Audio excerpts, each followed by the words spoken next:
आज की कहानी का उन्वान है ज़िंदगी की पतंग। जैसे ही पतंग कटी, सड़क पर खड़े लड़कों में खलबली मच गई। सब लड़के पतंग के नीचे आने का इंतज़ार करने लगे। फिर जैसे ही पतंग नीचे की तरफ आने लगी तो लड़के एक दूसरे को धक्का देकर एक दूसरे से बाजी लेने की कोशिश करते पतंग की तरफ लपके। और फिर जैसे ही पतंग नीचे आई तो अरबाब ने झपट्टा मारकर पतंग को पकड़ लिया। मगर जब दूसरे लड़कों ने अरबाब को पतंग पकड़ते हुए तो देखा, वो जल्दी से उसकी तरफ बढ़े और उन्होंने झपट कर पतंग को फाड़ डाला और अरबाब उनका मुंह देखता रहा। कई रोज से जब भी अरबाब पतंग पकड़ता तो दूसरे लड़के झपट कर पतंग फाड़ देते थे। अरबाब को उन पर गुस्सा तो बहुत आता, लेकिन वो लड़के उसे काफ़ी भरे और उसे ताकतवर थे, इसलिए वो चुप रहता। अरबाब एक ज़हीन और मेहनती लड़का था, मगर उसमें सबसे बड़ी खराबी यही थी कि वो जब भी पतंग देखता तो उसके कटने का इंतज़ार करता। अच्छा पतंग काट जाती तो उसके लौटने वालों में सबसे आगे होता। इन दिनों स्कूल की तातीलात चल रही थी, इस वजह से अरबाब सब उड़ जाता और घर के कामों से फारिग होने के बाद सीधा सड़क पर पहुंच जाता और फिर वो होता और पतंगें होती। अरबाब गुस्से से खड़ा उन लड़कों को घूर रहा था जिन्होंने उसकी पतंग फाड़ी थी। उसका बात ना चलता कि उनको कच्चा चबा जाता। उसके ज़हन में एक मंसूबा आया जिसकी वजह से उसके चेहरे पर इत्मीनान के आसार पैदा हुए। फिर जैसे ही पतंग कटी तो अब लड़के पतंग की तरफ लपके। अरबाब सबसे पहले आगे था। फिर अरबाब के हाथ जैसे ही पतंग गई, अरबाब अंधाधुंध दौड़ पड़ा।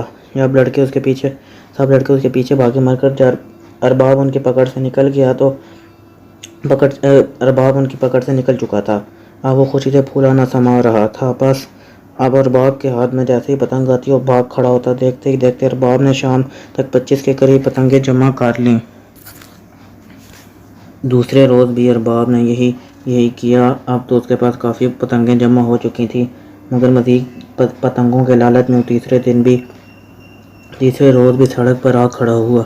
वो तो सड़क पर ट्रैफिक कुछ ज़्यादा थी, क्योंकि बराबर वाली सड़क ख़राब थी, जिसकी वजह से दूसरी सड़क की ट्रैफिक भी आधी तरफ आ रही थी। मगर अरबाब को इसकी ट्रैफिक की क्या फ़िक्र थी। मुझे तो बस एक ही फ़िक्र थी कि किसी तरह सारे के सारे पतंग वो लूट ले। और फिर जैसे ही एक पतंग कटी तो अरबाब ने वही अपना तरीका इख्तियार किया जो कि वो गुज़श्ता दिनों से कर रहा था। मगर दौड़ते दौड़ते वो सामने से आने वाले ट्रक को ना देख सका, सीधा ट्रक में जा लगा। ट्रक वाले ने फ़ौरन ब्रेक लगा दिया। अगर ट्रक वाला फ़ौरन ब्रेक ना लगाता तो वो ट्रक के टायरों के नीचे आ जाता। अब वो सड़क पर बेहोश पड़ा था। घर वालों को उसकी जख्मी होने की इतला कर दी जा चुकी।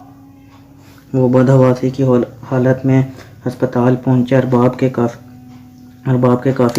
को काफ़ी गहरी चोटें आई थी। वो बेहोशी की हालत में बड़ा गहरे गहरे सांस ले रहा था। उसके घर वाले उसकी सलामती के लिए दुआएं मांग रहे थे। और फिर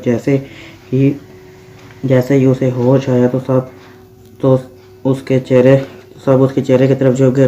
अरबाब ने आंखें खोलते ही खुद को अस्पताल में पाया तो घबरा गया। उसका जिस्म पट्टियों से जकड़ा हुआ था। फिर उसे सारा वाक़या सुनाया गया और वो बड़बड़ाने लगा, वाकई ये मेरी हरकत अच्छी नहीं थी। अम्मी मुझे माफ़ कर। तुम ठीक कहते हो मेरे बच्चे, उसकी अम्मी ने उसे होश में आता देख कर कहा। हाँ, ये सब मेरे लालच ही की वजह से, अगर मैं लालच ना करता तो ऐसा ये सब कुछ ना होता, अरबाब ने कहा। चलो, तुम्हें अपनी बुरी आदत का तो एहसास हो गया, तुम्हें यही बहुत अच्छा है। शुक्र है कि तुम्हें मामूली चोटें आई हैं। हाँ, खुदा का करम है कि इसे मामूली चोटें आई हैं, वरना क्या हो जाता, उसकी अम्मी ने कहा। और मैं कभी भी ऐसी बुरी आदत को नहीं अपनाऊंगा और ना ही कभी लालच करूंगा, अरबाब ने एक कसम से कहा। और फिर उसकी अम्मी ने उसे गले से लगा लिया।